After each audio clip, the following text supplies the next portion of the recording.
देखो भाई, ये जो परंपरा है ना, तुम अगर परंपराओं को फॉलो करने वाले हो तो मेरी बातें सुन करके तुम्हें क्या करनी? समय बर्बाद करोगे? जाओ अपने बच्चों को पालो, है ना? उनका कुछ भला कर लो, अब उसे अस्तित्व में ले आए हो तो। मेरा जो कहना है कि परंपराओं के पीछे तुम क्यों छुपते हो? Why you are not questioning the existence? और मेरा वीडियो उन्हीं के लिए रहता है जो एग्जिस्टेंस को क्वेश्चन करना चाहते हैं। जो एग्जिस्टेंस को क्वेश्चन ही नहीं करना चाहते हैं, बने बनाए जो स्ट्रक्चर्स हैं, चाहे उसमें उनका शोषण हो रहा हो, कोई उद्देश्य ना हो, जीवन उनका नरकीय हो, दे वांट टू सर्वाइव। वो सिर्फ सर्वाइव करना चाहते हैं उसमें।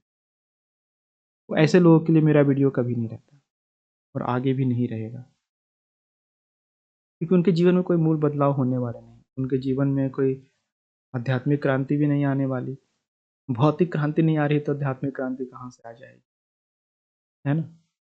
तो देखो, मेरे माता पिता ने बच्चे पैदा किए और दे आर प्राउड पेरेंट्स, उनके माता पिता ने बच्चे पैदा किए, दे आर प्राउड पेरेंट्स। तो ये परंपरा चलती आई है, इसलिए मैं भी बच्चे पैदा करूंगा and be the proud parents. तो ये जो परंपरावादी लोग हैं इस प्रकार की बातें करेंगे, क्योंकि उनके पास इसके अलावा कोई जस्टिफिकेशंस नहीं रहता। और दूसरी बात करेंगे, दुनिया खत्म हो जाएगा, ह्यूमन इंस्टिंक्ट हो जाएगा। दुनिया खत्म नहीं होने वाली, ह्यूमन इंस्टिंक्ट हो जाएंगे, तो हो जाने दो। मतलब अगर किसी जेल खाने में किसी को प्रताड़ित किया जा रहा है, 10-15 कैदी हैं उसमें, तो वो सभी जेल खाने से ना निकले, एक न एक कैदी रहना चाहिए।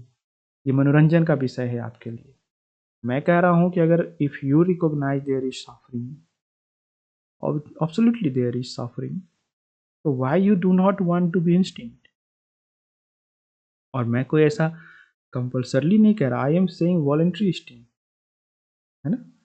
तो वो किया जा सकता है, इसमें कोई ऐसा विचार विरोधी बातें या समाज विरोधी बातें नहीं है, है ना? समाज अगर ये दावा करता है कि वो आपके मुक्ति के लिए है, ठीक, वो आपके आत्म शोध के लिए है, आपके आत्म विकास के लिए है, तो फिर ये विचारें तो समाज के विरोध में बिल्कुल नहीं है। कहाँ से हो गई समाज के विरोध में?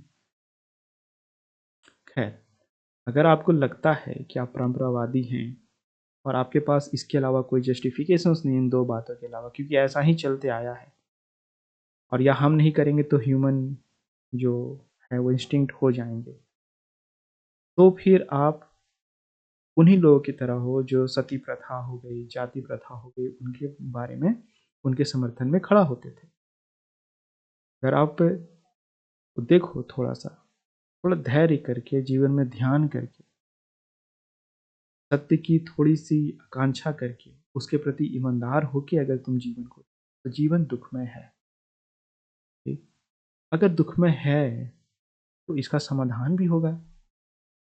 अभी देखो, आध्यात्मिक समाधान में जाने से समाधि कर लेंगे हम, मन बुद्धि अहंकार से परे अलिप्त होकर के हम जीवन जिएंगे, तो वो तो बिल्कुल है, क्योंकि इस अस्तित्व में अगर तुम्हें जब तक मृत्यु ना आती तब तक रहना है तो ऐसी ही अवस्था में रहना, बिल्कुल।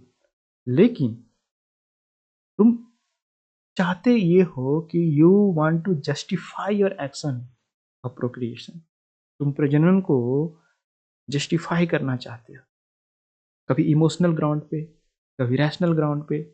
Why you want to justify, है ना? अगर तुम्हें लग रहा है कि वो सही है, बिल्कुल करते जाओ, लेकिन मेरा कहना है कि बी द हॉनेस्ट, ईमानदार हो, अस्तित्व से प्रश्न भी करो। जैसे तुम हर चीजों से प्रश्न करते हो, वैसे अस्तित्व से प्रश्न करो। बड़ा सिंपल सा समझ की बात जो मनुष्य ही समझ सकते हैं वो यह है कि कोई जानबूझ के अपने बच्चे को नुकसान नहीं पहुंचाता, ठीक? और अगर नुकसान पहुंचा रहा है और फिर उसके मलहम पट्टी का मजा ले रहा है, तो he is mentally ill as a human being, है ना? तो मैं वही कह रहा हूं कि there are two stages of illness, one existential illness, right, and the another is your something who allude to the existence, है ना? जैसे मैं इसको समझाऊँ तो इस प्रकार से कि कोई एग्जिस्टेंस से प्रेम कर रहा है, उसके कारण लोगों को यहाँ ला करके दुःख दे रहा है, और दूसरा जो एग्जिस्टेंस इटसेल्फ, वो तो दुःख है ही, ठीक? तो ये दोनों तरीके का जो काम करता है, या तो एग्जिस्टेंस के दुःख को नहीं स्वीकारता है, नहीं समझता है, एक वो एक मैडनेस है, और दूसरा नहीं स्वीकारता, उसके बाद की जो प्रक्रियाएँ वो करता है जितनी भी, वो उसके लिए दुःख है। क्योंकि वो किसी को लेकर के आएगा दुनिया में। मैं हर बार यही बात क्यों बोल रहा? आप कहोगे मैं हर बार यही बात क्यों बोल रहा हूँ? क्योंकि ये अंतिम सत्य है मनुष्यता का, जो या तो वॉलंटरली या involuntarily they have to submit to this truth. आज नहीं तो कल उसे करना ही है। जैसे आपने जियोलॉजी में पढ़ा होगा कि डिफरेंट पीरियड्स हुए जब ह्यूमन बीइंग्स नहीं थे। एक समय था जब आपके वो क्या बोलते थे, डायनासोर्स हुआ करते थे। फिर एक ऐसा समय भी था जिसको कार्बन फोर्नियस बोलते हैं जियोलॉजी में शायद, कि उस समय सिर्फ आपके ऑक्सीजन लगभग 30% थे, बड़े बड़े जीव जंतु हुआ करते थे, ह्यूमन उस समय एग्जिस्ट नहीं करता था। फिर धीरे धीरे विकास हुए, ह्यूमन फॉर्म भी आए। तो these are the evolution theory जो कि आपको समझने को मिलता है। ऐसा नहीं है कि ह्यूमन बीइंग सदा रहने वाला है, वो भी सदा नहीं रहने वाला है, ठीक? तो मेरा ये कहना है कि जानबूझ करके जो चीज़ें होनी है उसके प्रति सबमिसिव होना, और उसमें जो एक अवधि का दुःख है उसे झेलते रहना, ये आपका विधान नहीं है, क्योंकि आप ह्यूमन बीइंग हो। समझना इस बात को। आपके पास रैशनैलिटी है, ये रैशनल चॉइसेस हैं कि आप इस मटेरियल एग्जिस्टेंस को छोड़ दो। आज का जो विज्ञान है वह भी क्या करने की कोशिश कर रहा है? वो कोशिश कर रहा है कि इस बॉडी के अगर कोई पार्ट्स हमारे खराब हो जाए तो हम कुछ उसे नॉन बायोलॉजिकल एलिमेंट से किस तरह रिप्लेस कर दे और वो फंक्शनिंग रहे। यही करने की कोशिश कर रहा है विज्ञान। 3D प्रिंटर्स की बात सुनी होगी आपने कि ऑर्गन्स को प्रिंट करें। बायोनिक्स की बात सुनी होगी कि अगर हमारा हाथ चला जाए तो आर्टिफिशियल लेग्स, आर्टिफिशियल हैंड्स, ये सभी लगा दी जाएँ, बॉडी के सारे पोर्शंस को हम अपने कंट्रोल में ले लें, और एक तरीके का नॉन फिजिकल जो एग्जिस्टेंस है उस प्रकार का कुछ हो जाए हमारा, या फिजिकल एग्जिस्टेंस कंप्लीटली कंट्रोल्ड हो जाए। तो why you are like all this things you are trying to do? क्यों करना क्यों चाहते हो ये सभी चीज़ें? सिर्फ एग्जिस्टेंस के लिए? लेकिन तुम्हें एग्जिस्ट करके क्या मिल रहा है? What you are getting from the existence, and for how long? हर दिन वही क्रियाएं, हर दिन वही व्यवस्थाएं, हर दिन तुम्हारी मन स्थिति वही। और सही बात है, अगर वो मन स्थिति नहीं रहेगी तो you will be not survive. अगर तुम्हें डेली पत्नी ना मिले, स्त्री को पुरुष ना मिले, तो उनके जीवन में पर्पस क्या है? उनके बच्चे अगर ना हों तो उनके जीवन में पर्पस क्या है? तो अपने लाइफ को मीनिंग वो खुद देते हैं और सरवाइव करते हैं, ठीक? लेकिन प्रॉब्लम क्या है? वो मीनिंग देने की जो पीड़ा है, वो सरवाइव करने की जो पीड़ा है, दे आर ट्रांसफरिंग, खुद से दूसरे में ट्रांसफर कर रहे हैं। ये जो वायरल टेंडेंसी है, इस टेंडेंसी को समझने की ज़रूरत है, बिकॉज़ ये एक तरीके का, आप कह सकते हो, इन्फेक्शंस है जो कि लोगों में फैल रहा है प्रजनन का। और ट्रेडिशनली फैलता है इसका मतलब ये नहीं कि वो सही है। जैसे अगर अंधों का कोई गाँव हो, जहाँ एक अंधा बच्चों को जन्म दे रहा है, वो भी अंधा हो रहा है, वो भी अंधा हो रहा है। उसके बीच में अगर कोई आँख वाला चला जाए और कहे कि you can see like me, there is some illness, right?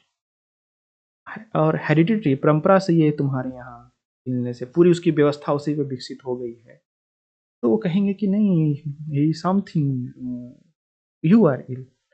तो ऐसा ही एग्जिस्टेंस में बिल्कुल ऐसा ही होता है, राइट? समझना इस बात को कि मैंने कहा कि जब तुम चेतना को अपने काम वासनाओं से,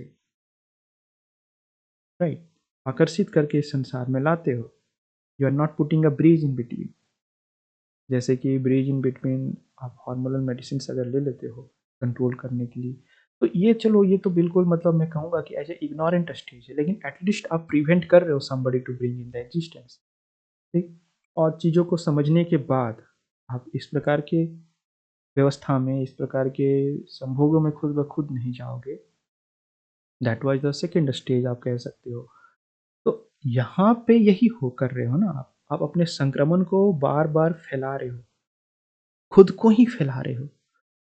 मैं इसको अगर एज़ अ इंडिविजुअल ना भी देखूँ तो भी आप समझो तो एक प्राकृतिक एक पुरुष, एक प्राकृतिक पुरुष मतलब आप समझ लेना कॉन्शियसनेस जो सांख्य दर्शन में, और प्रकृति मतलब मटेरियल। एक मटेरियल है और एक कॉन्शियसनेस है जो कि एक दूसरे को they are trying to allude each other, और उसमें वो फँसे हुए हैं with interactions, they trying to be free. वो मूलतः यही चाह रहे हैं, उनकी मूलतः यही है आकांक्षा अंतम से अंतम में कि वो मुक्त हो जाए, राइट? तो इसके लिए तो आपको जागना पड़ेगा ना, आपको ये बात समझना पड़ेगा ना कि अस्तित्व में लाना लोगों को दुखमय है और उन्हें दुख होती है, ज़बरदस्ती उसे हम सुख सिखाते हैं, है ना? कैसे सुख सिखाते हैं?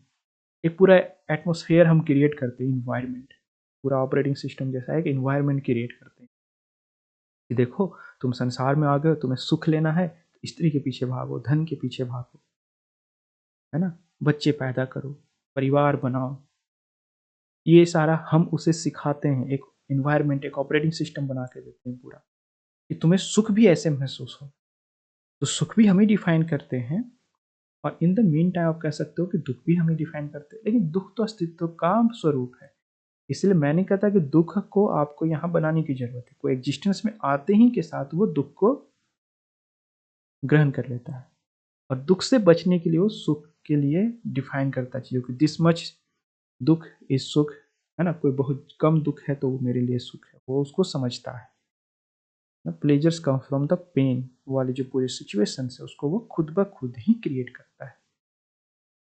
तो हर तरीके से चाहे आप खुद को रैशनैलिटी से बचाते हुए ये बोलें कि अरे भाई बच्चे ने जन्म देना रैशनल डिसीजन है या नहीं, more than rational it is emotional, भावना का विषय है और मैं उसके समर्थन में, क्योंकि परंपराएं इसका समर्थन करती रही है, तो आप कहीं न कहीं पाखंडी हैं और आपकी जो हिपोक्रेसी है वो आपके लिए ही दुःख का कारण बनाएगी और आपको भरमाए रखेगी अस्तित्व के प्रति। यहीं समाप्त करते हैं, धन्यवाद।